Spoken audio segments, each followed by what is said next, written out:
Hello there, and welcome back to Imaginr. Today we're going to talk about housing and why owning a home increasingly feels out of reach for many young buyers. In cities across the US and really honestly the entire world, home prices have risen far faster than wages, leaving many people wondering, how am I ever supposed to actually afford a home? In this video, we're going to break down how housing became so expensive and the major economic forces that pushed the market to where it is today.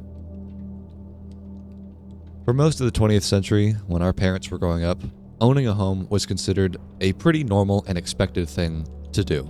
You'll eventually finish school because that was also expected. You'll save money for honestly just a few years, and eventually you'll be able to afford a down payment on a home. It wasn't necessarily easy. I'm not acting like owning a home was just a given for literally everyone, but the math was a lot more reasonable back then. In 1990, the median home price in the US was around $120,000. But today, that number is well over $400,000. And in many large US cities, especially those closer to the West Coast, it can genuinely be closer to about $1 million for the average home. That is pretty astronomical, given that wages are not too different than what they were back in the 90s. Homes that once sold for just a few $100,000 or even below a few $100,000 can now sell close to $1 million.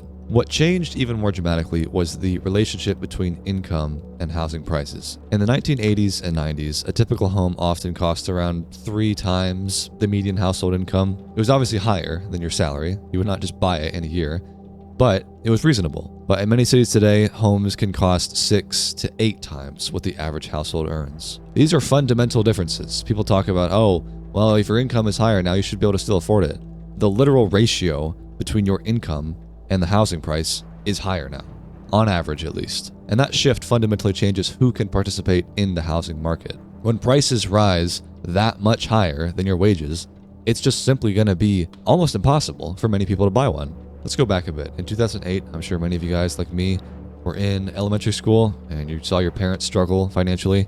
That was a pretty bad time, and the government felt like a need to stabilize the economy. Central banks were pushing the interest rates extremely low, which made mortgage rates drop. And in the early 2000s, a typical 30-year mortgage might carry an interest rate of around 6 to 8%. By 2021, mortgage rates had fallen below 3%. That is very, very low. And that dramatically lowered the cost of borrowing money. When borrowing becomes cheaper, when the interest rates are lower, buyers can afford larger loans. Instead of purchasing a $250,000 house, someone might be able to now qualify for a $400,000 mortgage, while paying roughly the same monthly payment. The difference between a 3% loan and an 8% loan can be that significant. And this increased purchasing power pushed prices higher across the entire market. Sellers realized that buyers could afford to offer more, and housing prices adjusted upward. This is not the only reason, obviously, that housing prices have gone up, but it is a considerable factor. At the same time that demand was rising, housing supply was simply not keeping up. After the crash in 2008, home construction slowed quite a bit. Many construction companies went bankrupt, obviously, because it was an awful time for the economy, and new development projects simply stalled. And even as the economy recovered, housing construction did not fully return to what it was before the crash, or at least it took a very long time to recover. And nowadays, almost 20 years on from the crash, economists are estimating that the United States alone is short several million homes. Some estimates place that between 3 and 5 million units, to be specific. So obviously, that's a problem. A shortage of housing creates a higher demand in price. And in cities where job opportunities are concentrated, big tech centers like Seattle or San Francisco, this pressure becomes even stronger. More people want to live in the same areas because they have a lot of opportunities, but there are simply not enough homes for people to live in. This supply shortage is one of the core reasons housing prices climbed so quickly during the past decade. Let's talk about zoning a little bit. This is an important detail. Zoning laws determine what kind of buildings can be constructed in different areas of a city. You can't just build wherever you want. In many American cities, large portions of residential land are restricted to single-family homes. That means that apartment buildings, duplexes, townhouses, they often simply cannot be built in those neighborhoods. This dramatically limits how much housing can be added in areas where most people want to live. Again, cities like San Francisco, Los Angeles, Seattle, they have extremely high housing demand, but zoning rules often prevent developers from building enough homes in the first place to meet that demand. This is obviously a problem. They can't build houses where they want to build houses. And when new housing cannot be built easily, existing homes become more valuable, obviously. And over time, this problem drives prices higher across the market. And even when new housing projects are approved, building homes has become significantly more expensive, like the literal construction cost, right? And these costs have risen for several reasons. Labor shortages, for one, in the industry have pushed wages higher. Materials such as lumber, steel, concrete have become more expensive, especially during the 2020 era, right, where the supply chain became heavily disrupted. In many cities, developers also have to navigate lengthy approval processes and get permits and pay those fees for those permits before you can even start building. And in some of these cases, these permits, these fees, they can reach tens of thousands of extra dollars to the price to each housing unit. And so when building becomes more expensive, those costs eventually show up on the buyer. When you're buying a home, someone has to front that cost, and it will often be the consumer. Another important detail is that housing has slowly become more of an investment. People have changed their thought process behind owning a home. For most people, I'm sure it is still considered a place to live. This is your permanent domicile. It is your bastion of where you want to live, but it's also viewed as an investment where you can increase your return. And you can chalk that up to a few things. One of them is that the rising home value simply has encouraged people to see property as a way to build wealth. When an asset class goes up in price, people begin to think, oh, maybe I should get some of that. It's going up in price. I want to see my money grow as well. We obviously already know why home prices have started to go up. I've already discussed the reasons that cause that. And so when people see that happening, they start to view it as an investment rather than just a place to live. There's also the arrival of institutional buyers, companies that are backed by private equity and large investment firms. They began purchasing large numbers of single-family homes. I'm sure you have heard of companies like Blackstone. These massive private equity firms, they have purchased hundreds of thousands of units, which, while it's not the only reason, it definitely is not helping people buy homes. It is making it harder for first-time buyers to get into the market.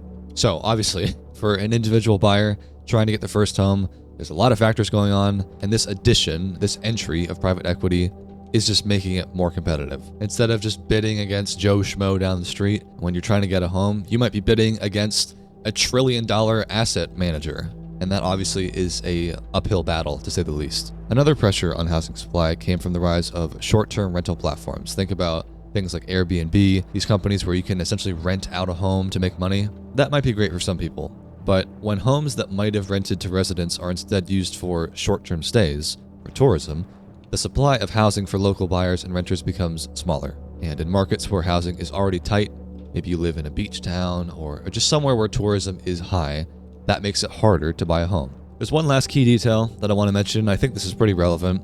It is the 2020 era, right, where everyone started to work from home. While this is not the sole reason of driving prices up, it is interesting that during that time, where remote work started to allow households to move, to maybe perhaps move to a more desirable area, demand started to surge in more suburban areas. You no longer had to live in the downtown or close to downtown. You could live further out. And that caused people with these high remote salaries to move into areas that drive up the price of homes. Maybe someone lives further out of the city and they don't have a very high salary. But now you've got all these remote workers coming in and pushing you out because they make more money and they've got their fancy remote job, and that pushes supply down. This is obviously a somewhat localized factor. Maybe not every city was subject to this situation, but it is a worthwhile mention that this dramatically changed our relationship to work and where you had to live in relation to your work. And that is a considerable factor. Let's talk now about maybe an entry-level buyer, someone trying to get their first home. There is the barrier of the down payment. This is usually somewhere, ideally, between 15 to 25% of the home's value that you are putting down, and then the rest of it will be a mortgage. But even if someone can afford the monthly payment on a home, let's say it's $2,500, the first major obstacle is the down payment. You have to save up money in order to buy that home. And when lenders expect you to put around 20% down when purchasing a home, if the average home is around $450,000, you're trying to save between, 80 and 100 grand before that purchase even begins.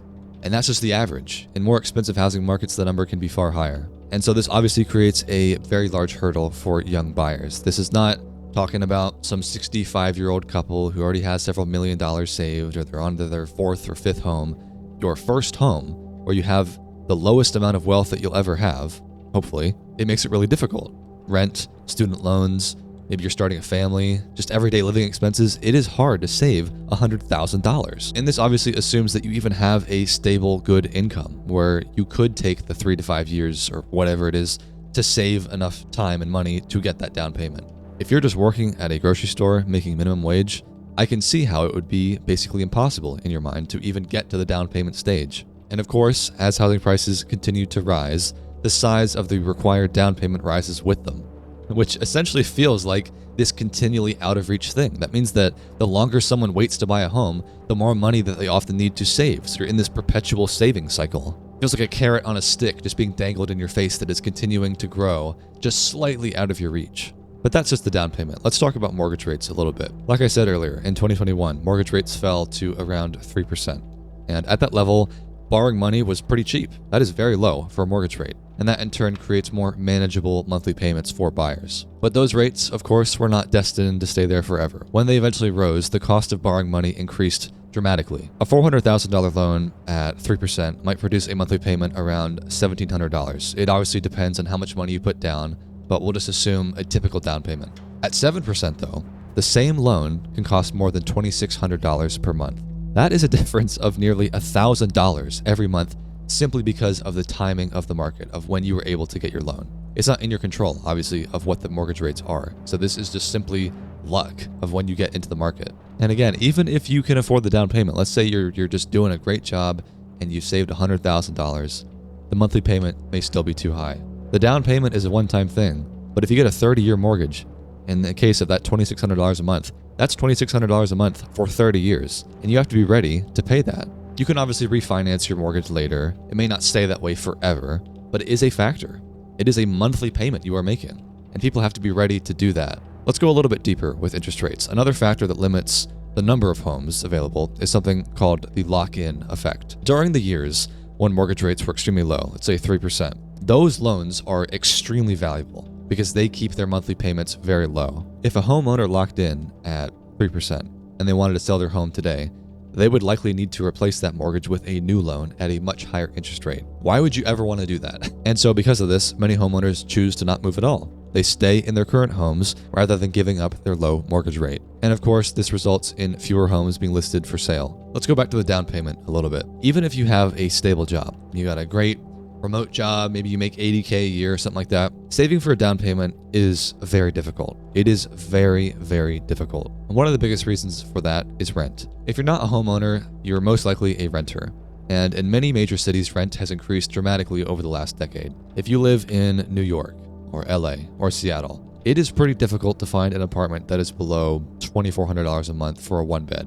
That's pretty typical in my experience. And when a large share of your income goes towards rent, like maybe your take-home income every month is $6,000 a month, but you're spending $2,500 of that on rent, that's a very large portion of it. And that is reducing your ability to save for a down payment. $25,000, $30,000 a year simply on rent. And that money could have been used to build a down payment. And so for many young buyers, this creates a cycle. They need to save tens of thousands of dollars to purchase a home, but the cost of renting prevents them from saving quickly enough to reach that goal. And this problem, along with all the other issues I've mentioned, creates a fundamental disconnect, a wealth gap between homeowners and renters. People who bought their homes decades ago, all the boomers, right? They benefited from large increases in property values. It wouldn't be so unheard of to hear of someone making a 5x return or 10x return on their home that they bought in the 60s or 70s, right? But young buyers today, they are entering the market after much of that price growth has already occurred. They may be trying to buy the same property decades later for $500,000 or $600,000 or more.